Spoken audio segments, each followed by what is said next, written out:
Breaking news এই মুহূর্তে কালিয়াচকের দিকে নজর রাখতেই হচ্ছে। নামবাদে প্রতিবাদে উত্তপ্ত কালিয়াচক। সকাল থেকেই আপনারা দেখেছেন বিক্ষোভ এবং সেই বিক্ষোভ ঘিরে উত্তেজনা। কালিয়াচক 2 বিডিও অফিস ঘেরাও করে বিক্ষোভ। বিডিও অফিসে আটকে 7 জুডিশিয়াল অফিসার। নামবাদের প্রতিবাদে উত্তপ্ত কালিয়াচক। সকাল থেকে বিক্ষোভ ঘিরে উত্তেজনা পরিস্থিতি মালদার কালিয়াচকে। কি পরিস্থিতি এখন? সেবক রয়েছে প্রতিনিধি। সেবক, দেখো, কালিয়াচকের বিস্তীর্ণ এলাকায় আমরা সকাল থেকেই দেখছি দফায় দফায় অবরোধ। 12 নম্বর জাতীয় সড়ক, যে জাতীয় সড়ক উত্তরবঙ্গের সঙ্গে দক্ষিণবঙ্গের সংযোগ রক্ষাকারী, সেই জাতীয় সড়কের একাধিক জায়গায় সকাল থেকে অবরোধ শুরু হয়েছিল। সন্ধ্যার পরে অবরোধের তীব্রতা আরো বেড়েছে। প্রচুর মানুষ অবরোধে সামিল হয়েছেন। রাস্তার পাশে রান্না বান্না চলছে। সারা রাত ধরে অবরোধ হতে পারে এমনই পরিস্থিতি। এই অবস্থায় কালিয়াচক 2 নম্বর ব্লক, সেখানে কিন্তু এই যে নাম নিষ্পত্তির কাজে যুক্ত বিচারকরা, তারা কিন্তু বেশ কয়েকজন আটকে পড়েছেন এমনটাই খবর। ওই ঘটনায় এলাকায় যথেষ্ট উত্তেজনা ছড়িয়েছে। মালদা থেকে বাড়তি পুলিশ বাহিনী, পুলিশের পদস্থ কর্তারা যাচ্ছেন ওই এলাকায়। পরিস্থিতি কিন্তু যথেষ্ট উত্তপ্ত এবং ওই এলাকায় প্রচুর মানুষ জমায়েত হয়ে রয়েছেন। ফলে ওই যে জাতীয় সড়ক ধরেও কিন্তু কোনো রকম গাড়ি চলাচল করছে না। অন্তত 40 থেকে 45টি সরকারি বেসরকারি দূরপাল্লার বাস আটকে রয়েছে। প্রচুর গাড়ি আটকে রয়েছে। কয়েক কিলোমিটার এলাকা জুড়ে কিন্তু এই যানজট পরিস্থিতি তৈরি হচ্ছে। এর পাশাপাশি কালিয়াচক যে 2 নম্বর ব্লক, যেখানে বলছিলাম যে বিচারকদের আটকে থাকার খবর মিলেছে, সেখানে কিন্তু বাড়তি পুলিশ বাহিনী যাচ্ছেন। মালদার পদস্থ পুলিশ আধিকারিকরা ব্যাপক পুলিশ বাহিনী নিয়ে এলাকায় যাচ্ছেন এমনটাই খবর। সব মিলিয়ে উত্তেজনা রয়েছে ওই এলাকায়, কারণ যারা বিক্ষোভকারী তারা বলছেন তাদের প্রচুর সংখ্যায় নাম বাদ পড়েছে এবং তাদের নাম কেন বাদ পড়েছে তারা স্পষ্ট করে জানতে চান। তারা জানতে পারছেন না যে তাদের নাম কেন বাদ পড়েছে। এই অবস্থায় ভোটার তালিকায় অন্তর্ভুক্তির দাবি জানিয়ে আন্দোলন চলছে। আজকে সকালবেলা 11টা থেকে কিন্তু এই আন্দোলন শুরু হয়। মাঝে দুপুরের দিকে আন্দোলনের তীব্রতা কিছুটা কমে প্রশাসনের আধিকারিকরা বুঝিয়ে পরিস্থিতি নিয়ন্ত্রণে আনার চেষ্টা করেন। কিন্তু বিকেল গড়াতে ফের নতুন করে দানা বাঁধে আন্দোলন এবং রাত বাড়তে না বাড়তেই একাধিক জায়গায় আমরা দেখছি মালদার সুজাপুর, জালালপুর, ডাঙ্গা, একাধিক এলাকায় সেখানে কিন্তু যদুপুর, অর্থাৎ সেবক 12 নম্বর জাতীয় সড়ক ধরে সেখানে প্রতিবাদ বিক্ষোভ ঘেরাও চলছে এখনো পর্যন্ত। যে ছবি সকালবেলাতেও আমরা দেখেছিলাম, দুপুর বেলায় কিছুটা সেই অবরোধ উঠলেও আবার বিকেল থেকে অবরোধ। সুজাপুর, কালিয়াচক পর অর্থাৎ 12 নম্বর জাতীয় সড়ক অবরুদ্ধ।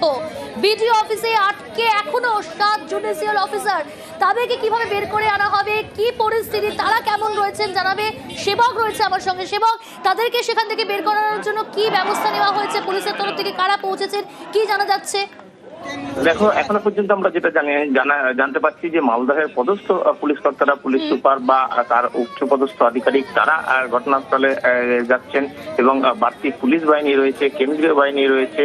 কারণ পরিস্থিতি কিন্তু অনেকটাই রাত গড়িয়ে গেছে। সেখানে দীর্ঘক্ষণ ধরে যেভাবে আন্দোলন চলছে, তাতে করে কিন্তু রাত বাড়ার সঙ্গে সঙ্গে লোকজনেরও ভিড় বাড়ছে। ফলে একটা নিরাপত্তার প্রশ্ন রয়েছে, বিশেষ করে যারা বিচারক, তারা যে এই কাজের সঙ্গে যুক্ত রয়েছেন। যেহেতু এসআইআর সংক্রান্ত আন্দোলন, নাম বাদ দেওয়ার প্রতিবাদে আন্দোলন, সেই পরিস্থিতিতে যারা কাজ করছেন তাদের নিরাপত্তার বিষয়টি অত্যন্ত গুরুত্ব দিয়ে দেখা হচ্ছে। কারণ বিচারক, জুডিশিয়াল অফিসার যারা রয়েছেন তারা কিন্তু এই নিষ্পত্তির কাজে যুক্ত রয়েছেন। অন্যদিকে মানুষের মধ্যেও কিন্তু খুব চড়া, অনেক মানুষ তারা কিন্তু চড়া সুরে প্রতিবাদ করছেন। সব মিলিয়ে আমরা দেখছি প্রচুর মহিলারাও, তারাও কিন্তু আন্দোলনে নেমেছেন।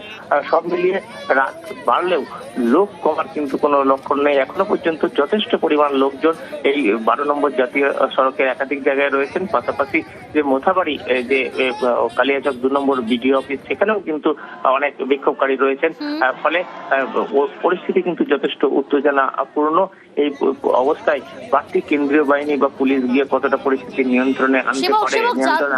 সেবক, জানতে চাইবো যে ছবি আমরা দেখতে পাচ্ছি, তুমি যেমনটা বললেও যে 12 নম্বর জাতীয় সড়ক কার্যত অবরুদ্ধ, সেক্ষেত্রে উত্তরবঙ্গের সঙ্গে দক্ষিণবঙ্গের যোগাযোগ কি বিচ্ছিন্ন? দেখো, কার্যত বিচ্ছিন্ন। ঘুরপথে কিছু ছোট গাড়ি চলাচলের চেষ্টা হলেও সেখানেও যানজট রয়েছে। ফলে অনেক গ্রামীণ পথ, সেগুলি কিন্তু যথেষ্ট নিরাপদ নয়। এই অবস্থায় কার্যত যোগাযোগ কিন্তু বিচ্ছিন্ন।